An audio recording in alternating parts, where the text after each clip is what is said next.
नमस्कार बच्चों, ambition classes से मैं शिवशंकर। और आज हम लोग कार्बन की श्रृंखला या कार्बन चेन के बारे में थोड़ी छोटी सी जानकारी लेंगे। ठीक, स्क्रीनशॉट पे वीडियो है। आज बोर्ड पे नहीं हूँ क्योंकि थोड़ा बाहर हूँ मैं। तो कार्बन चेन बहुत बड़ी समस्या होती है बच्चों, यही नहीं समझ पाते कार्बन श्रृंखला या कार्बन चेन कहते किसे हैं, कार्बन चेन बनती कैसे है। इन सब बातों को छोटे छोटे टॉपिक में अभी हम क्लियर करने की कोशिश करेंगे। कुछ ही समय में, छोटा ही समय लेंगे।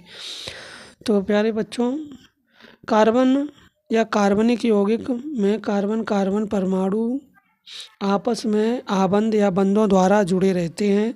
ठीक, किसके द्वारा? बॉन्डों द्वारा जुड़े। तो बॉन्ड तो आप जानते हैं, कक्षा 11 में पढ़े होंगे, कक्षा 9 में 10 में भी पढ़े हैं थोड़ा बहुत। तो आपस में बंध या बॉन्डों द्वारा जुड़े रहते हैं, जिससे एक श्रृंखला का निर्माण होता है, जिसे कार्बन श्रृंखला कहते हैं।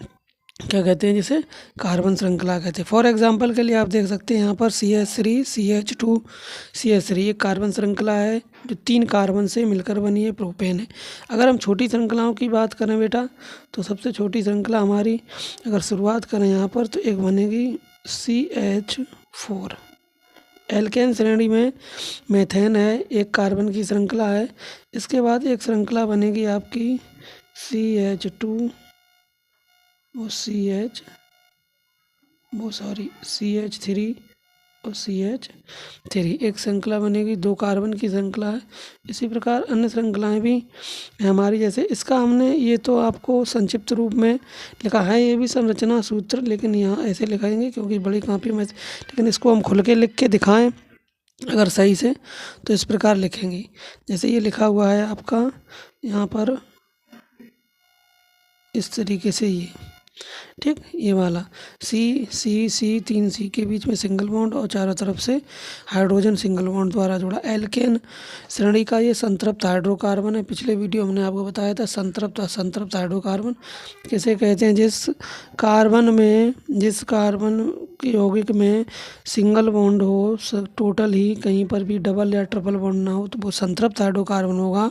और जिसमें डबल या ट्रिपल बॉन्ड आ जाए संरचना में, वहाँ पे असंतृप्त हाइड्रोकार्बन हो जाएगा। ठीक, तो ये हमारा संतृप्त हाइड्रो। दूसरा उदाहरण है आपका एक और नीचे, CH3 CH2 सिंगल बॉन्ड, फिर ट्रिपल बॉन्ड है C, फिर सिंगल बॉन्ड CH3, इसका नाम पेंटटूइन है, ऊपर प्रोपेन था। तो यहाँ पर अगर हम देखें तो ये भी एक कार्बनिक चेन या कार्बन श्रृंखला है, जिसमें क्या है, एक कितनी कार्बन जुड़ी है हमारी, जिसमें कार्बन हमारी जुड़ी है यहाँ पर अगर देखें तो 1, ठीक, 2, 3, 4, 5 कार्बन जुड़ी, इसलिए इसका नाम रखा गया पेंटटूइन।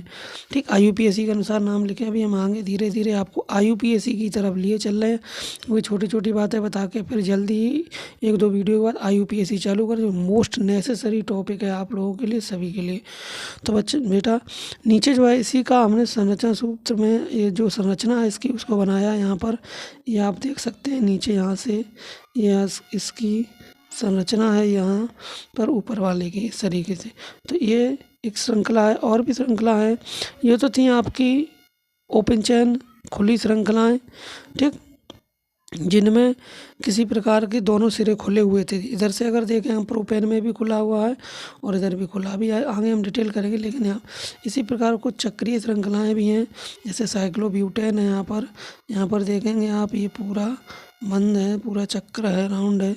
इसी प्रकार से अगला है आपका, यहाँ से जो है आपका अगला टॉप है, इसमें साइक्लोहेक्सेन है, जिसमें 6 कार्बन जुड़े हुए हैं।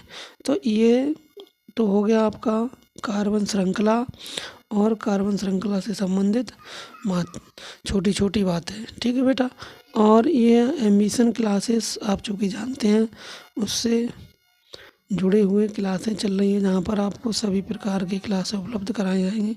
कक्षा 9-10 के लिए भी साइंस और मैथ की उपलब्ध कराई जाएंगी, 11 के लिए, 12 के लिए केमिस्ट्री उपलब्ध कराई जाएगी, साथ साथ में बायोलॉजी भी उपलब्ध होगी आपकी।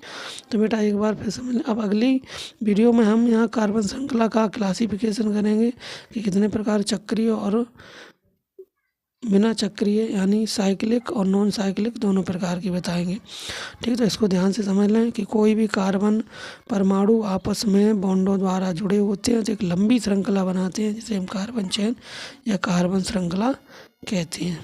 धन्यवाद बच्चों।